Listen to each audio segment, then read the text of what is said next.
Thanks to another fourth quarter collapse by the Miami Heat, the Dallas Mavericks took home the victory in Game 5 and now lead the series 3-2.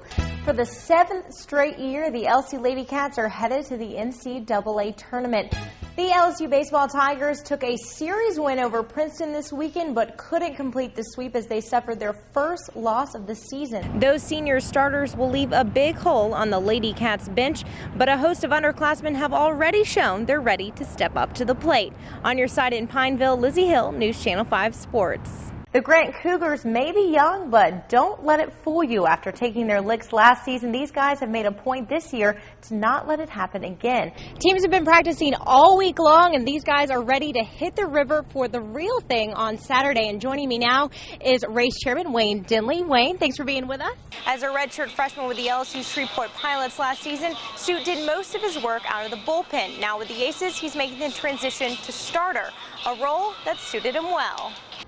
Now, the Aces have called Alexandria home for over 75 years, and one man that's been a big part of that tradition for nearly all of his life is first-year general manager Jody White. Jody, thanks for being with us. The season might be over for the Rebels. The field is now empty. But people are still talking about the story of Ross Barron. Ross, a Pineville senior, has Down syndrome, but he's never let it get in the way of his passion for soccer. He's played since he was 6 years old, and this year, with the help of head coach Grant Eloy, realized a goal he's had just as long, to play for the varsity Rebels soccer team. I wasn't the first person to give Ross a chance, but some other coaches earlier on gave him a chance, and so, why not? I mean, if we're not going to win a state championship every year, so if the best I do every year is teach some kids a little bit about soccer, then I'm not really doing my job, and this was a chance for us to do something special. Ross was immediately embraced as a member of the team, and when the season didn't go according to plan, it was Ross who turned things around. It's tough to have a hard season like that, but when you have a teammate like Ross, he always has a positive attitude, and we just kind of feed off of that. And he definitely pushes us. He definitely pushes us and makes us better. Ross brings a positivity to us, and he brings you up when you're down, and then to have all this attention brought to him at the end of the year, it just makes the whole year worthwhile, even though we didn't get the wins. And it was the final loss of the season that was celebrated more than any win. Fans and players from both teams cheered and even shed a few tears as Ross pumped his fists in celebration. In the final minutes of an 8-1 loss to Lafayette High in round 1 of the playoffs, Ross scored his team's only goal. See them just get it what it means to be part of a team, more than the goals, more than the wins. And, it is a sports cliche, but it is more than that. And to get them to grasp that, and the only way they could grasp that is to see Ross doing that. They couldn't do it through words or speeches and Lord knows we did it, tried to, but they could only see it through an 18-year-old boy who has a disability. The goal wasn't to make him the star of that game, but it was the goal that made everybody realize Ross Barron is what team is all about. In Pineville, Lizzie Hill, News Channel 5, your local station for sports.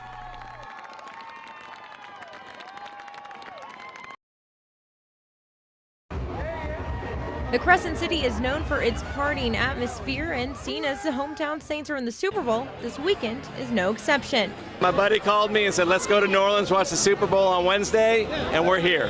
Why you decided to come down here and watch the game all the way from Philly? Because we wanted to watch it in New Orleans. I mean, it's going to be crazy here. As you can see, downtown New Orleans is overflowing with Saints fans. Many have come from all over the country just to be surrounded by several thousand of their closest friends and fellow Houdat fans.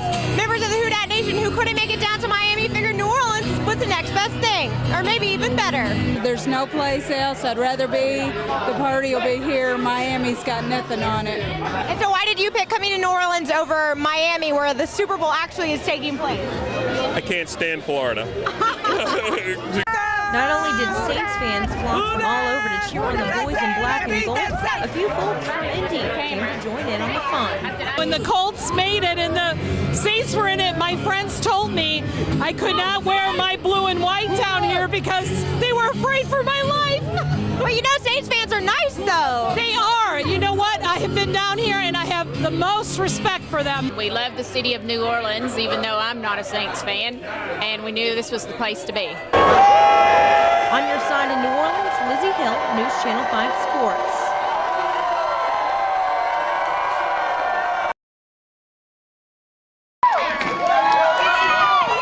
The thrills, the spills, and everyone's favorite, the hits. After lacing up our skates and a quick warm-up, it was time to get down to business. First up, falls. And believe it or not, there is a right way to do it. You got to know how to fall because you have to fall correctly. It's not about if you're going to fall, it's when you're going to fall. So you need to know how to do it right. Apparently I'm really good at falls and I fell quite a bit, but it's been a lot of fun. After learning several techniques designed to make sure you protect your head, your fingers, and even your tush, it was on to stops. You can't just run into the wall and let the wall stop you every time. You actually have to learn how to move your skates to stop yourself. Now that we had a few basics down, it was time to hit something other than the floor. Time for the fun stuff. Hitting was really fun because you just get to run into people. We had a bag set up and actually let the girls skate and hit the bag, which I think a lot of people really enjoyed that. By the end of the night, we were all skating like pros. Well, maybe not quite, but at least we were no longer clinging to the wall. After all, roller derby isn't about being the best skater, it's just about with the Derby fun. Dames in Pineville, Eventually, Lizzie Hill, you do it, News Channel 5, clicks, your and local then you station have this for whole sports. group of people that are cheering you on and are right there with you, falling down and not skating that good, and so it makes you feel a lot more comfortable. Now that I've fallen in front of everyone, I just got over the pride part of it, so I'm doing better. I don't mind embarrassing myself. That's what it's all about. You got to come to learn.